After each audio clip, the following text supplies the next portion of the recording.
Hi guys, and welcome back, because I know that I have quite a few new subscribers, so thank you so much for tuning in today's video. And as you might remember, I have quite a huge collection of perfumes, because you know that's not all, and usually I love to share with you those that I'm really into, that I would recommend you guys, but today I decided to change that to something a little bit more critical and talk to you about perfumes that challenge me personally.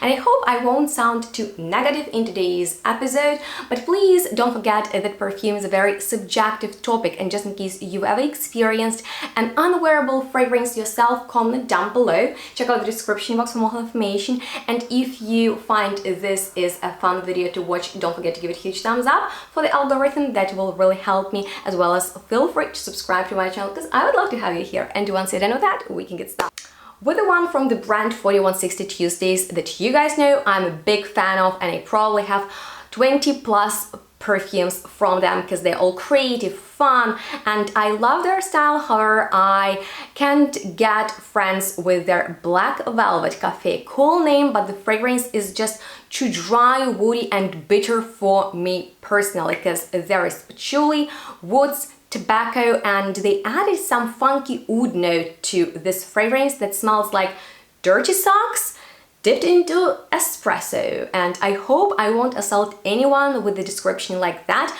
but that is how it smells to me personally. Plus it's very strong, and it's kind of like that fragrance of bitter coffee and cigarette ash, so it might suit somebody who works as a barista and loves smoking a lot, but that's not my vibe, and it is also too bitter and funky to me personally, and I totally can respect anyone who can rock it, but to me it's like a little bit too overwhelming, so I personally need to layer it with some other fragrances, and that way if I want to add the dark, bitter woodiness to some other fragrances, that's the one I will definitely reach for, but on its own it's just too much for me personally.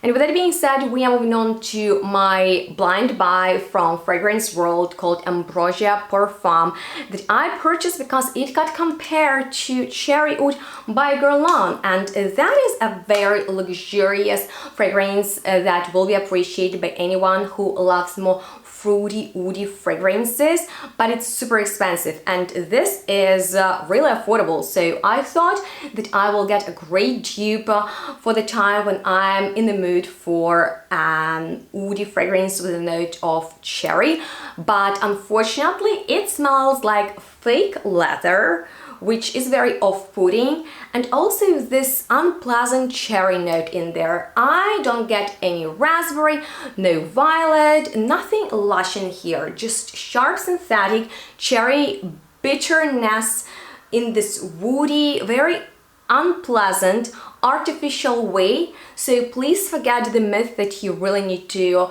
let your Arab fragrances sit, because all perfumes are designed to be worn immediately by a consumer, and if you hear anything else, that's just a nice story for a very poorly executed fragrance like this one. But although I always recommend to test before invest, I had no chance to, you know, get a sample of it first, and I was really digging some cherry notes at the moment, and I wanted to like a nice fruity oud perfume, and I just decided to go for it, but unfortunately it doesn't work for me personally, because even like when it calms down a little bit in the dry down, I hate this oily and very kind of like messy texture. With that being said, now let's actually talk about something that smells green, but not in the natural way, which is Nuit de Bakelite from Naomi Gatzer.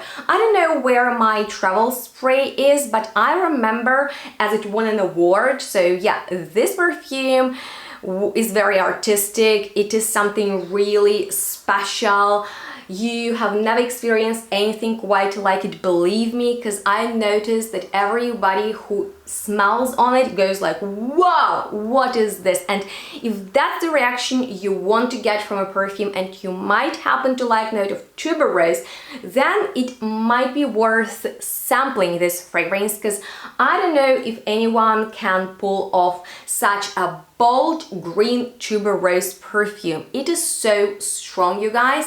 Think like plastic vibes. This tuberose is wild. It is from a jungle. It will choke you with its leaves. It's sharp, it's ultra green, it's radioactive, truly dangerous. If you spray it on your clothing, forget it. It will stick to your skin as well. So maybe you can keep it as an artistic reference, because it's definitely something very special. I've never experienced anything like this perfume before. It is complex, but it is totally unwearable, unless you are into something like this. So if there is anyone watching this video and wears this perfume on a daily basis, I would really love to know, because you got balls. From one green perfume to another, well, at least the color is similar, because the scent is not. And let's talk about Veneno from Miguel Matos, who is, by the way, a perfume blogger. He also has a perfume brand, and he's very experimental with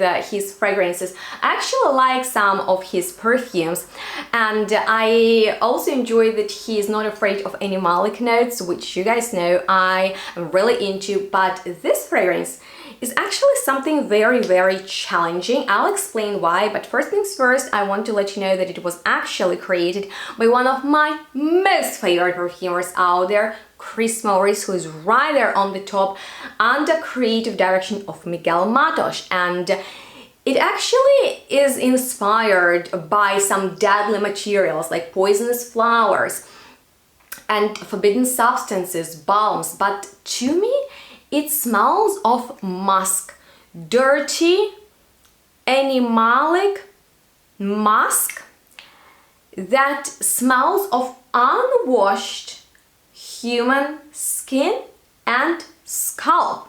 So it's kind of like going to the underground club where you can meet all different kind of people, and it might be dangerous.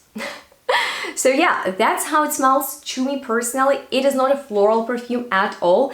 It's very heavy on this tiring note of musk that makes you feel like you smell unwashed human skin and hair, which is not my thing. Once again, very artistic, but not a wearable fragrance.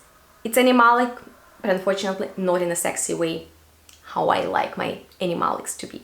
And finally, last but not least, probably one of the most controversial ones, because a lot of people still love and wear Alien by Mugler, and it's kind of like my arch enemy, because out of all perfumes in the world, I think this is the one I hate the most, and I want to teleport away from anyone wearing this overloaded indolic jasmine scent that is too kind of sweet and heavy. It really makes me nauseous. It gives me a bad physical reaction. I get headache from this fragrance, and at this point I think it's just bad taste wearing Alien as your signature scent. Check out, there are so many other perfumes worth your attention. It is very recognizable, it is iconic, but let's leave it in the past. If it's your signature, it's time to move on. Let me know if you agree or disagree. I hope this video wasn't too negative but fun to watch, and if you enjoyed it, make sure to like and also share and also subscribe, as well as follow me on my social media, and check out the description box down below for more health information. Especially if you are interested in perfumes, I would actually recommend you can get them with my discounts and save on them a little bit.